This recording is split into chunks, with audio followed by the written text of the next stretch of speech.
ඔන්න එකමත් එක කාලයක හිටියා හෝ මේ වෝ ෆෙරි ටේල්ස් නෙමේ.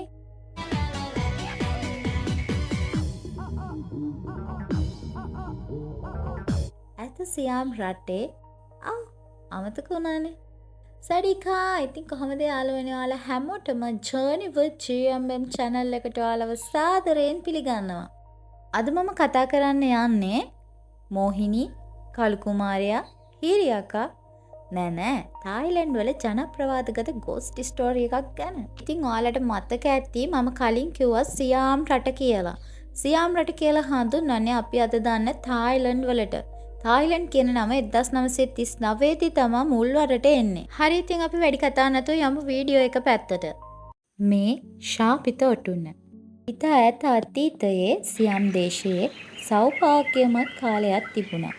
ගංගාවල් ජලයෙන් පෝෂිත වුණා. මාලිගා දිව්‍ය විමන් වගේ පැවතුණා. ගස්වැල්, මල්, පළතුරු, එළවලු වලින් රාජධානිය සෞභාග්‍යමත් වුණා. ශක්තිමත් සහ නීතික බුද්ධිමත් රජකු රාජ්‍යය පාලනය කළා. නුවරවැසියන් ප්‍රීතියෙන් තම කාලය ගත කළා. ඒ කාලේ රජුට ගාම්භීර ඔටුන්නක් තිබුණා. නමුත් ඒක සාමාන්‍ය ඔටුන්නක් නෙවෙයි.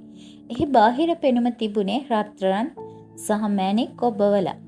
එහි විශේෂත්වය වුණේ පූජකවරුන් මේ ඔටුන්නට මන්ත්‍ර කියපු එක. පූජකවරුන් පැවසුවේ මේ ඔටුන්න දරන්න හදවත පිරිසුදු නම් රාජ්‍ය සුරක්ෂිතයි. ලෝභය හිතේ නම් ඔටුන්න ඔහු කාදමයි. පූජකවරුන් පැවසුවා. කාලයක් ගත වුණා.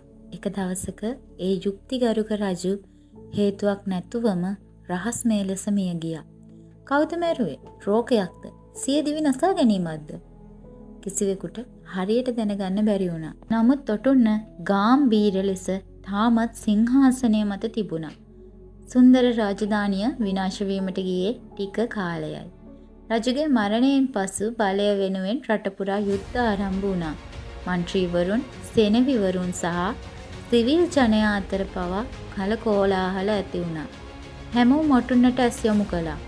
රාජ්‍යයේ ඉහළ පෙළේ පුද්ගලයන් ඔටුන්න දරන්න පොර කෑවා. ඒ ඔටුන්න දරන පුද්ගලයා මේ රාජ්‍යයේ රජු වෙනවා. මේ සියල්ලෝගෙම මතයයි. ඔටුන්නේ පළමු ශාපය. ඉතින් මේ වෙලාවේදී රාජ්‍ය පාලනය කරන්න රජුගේ සොහොයුරා ඉදිරිපත් වුණා.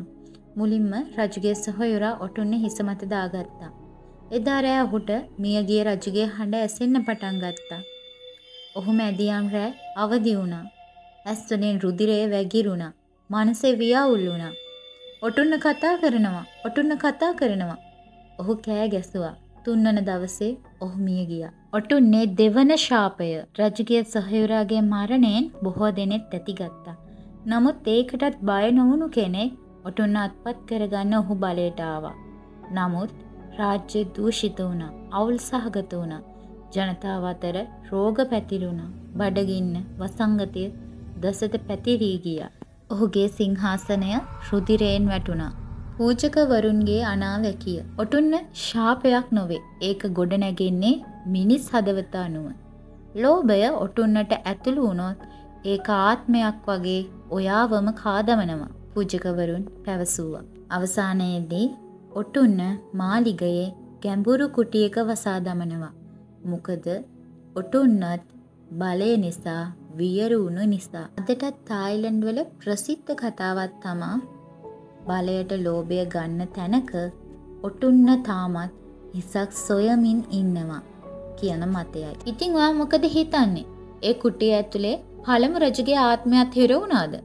පළමු රජුගේ මරණය වුණේ එයා පසුකාලීනව බලයට කෑදරුණ නිසාද? කොහොම වුණත් මේක හොල්මන් කතාවක් නන් නෙවෙයි. සමාජයට පණිවිඩයක් දෙන්න හදපු කතාවක්. සෑම මිනිසෙක්ම බලය, තණ්හාව, ආශාව නිසා විනාශ වෙනවා. ශාපිත ඔටුන්නෙන් පරමාර්ථය එයයි. ලෝභ මිනිසුන් නිසා භෞතික වස්තුන් පවා ලෝභයෙන් පිරෙද්දී තමන්ගේ ආත්මය තමා විසින්ම විනාශ කරගන්නවා නොවේද? හරි ඉතින් යාළුවනේ මම අද මේ කතාව තෝරගත්තේ ඔයාලා දැකලා ඇති ගොඩක් තායි ඩ්‍රාමා වල මේ ඔටුන්න ගැන කතා වෙනවා කියලා. ඔයාලට මම ළඟම උදාහරණ දෙකක් පෙන්නන්නම්. පළවෙනි එක තමයි එනිග්මා බ්ලැක් ස්ටේජ්. දෙවෙනි එක තමයි දීව දේව මාතා දක්වන්න පුළුවන්. ඉතින් මේ වගේ ඩ්‍රාමාවල ශාපිත ඔටුන්න කතාවේ ආభాෂය අරගෙන තියෙන විදිහ ඔයාලට බලා ගන්න පුළුවන්. ඒ වගේම මේ ඩ්‍රාමාවල බෑග්ග්‍රවුන්ඩ් ස්ටෝරි එකේ කියවන්නෙත් බලය ගැන. තවත් දෙයක් මතක් කරන්න ඕනේ.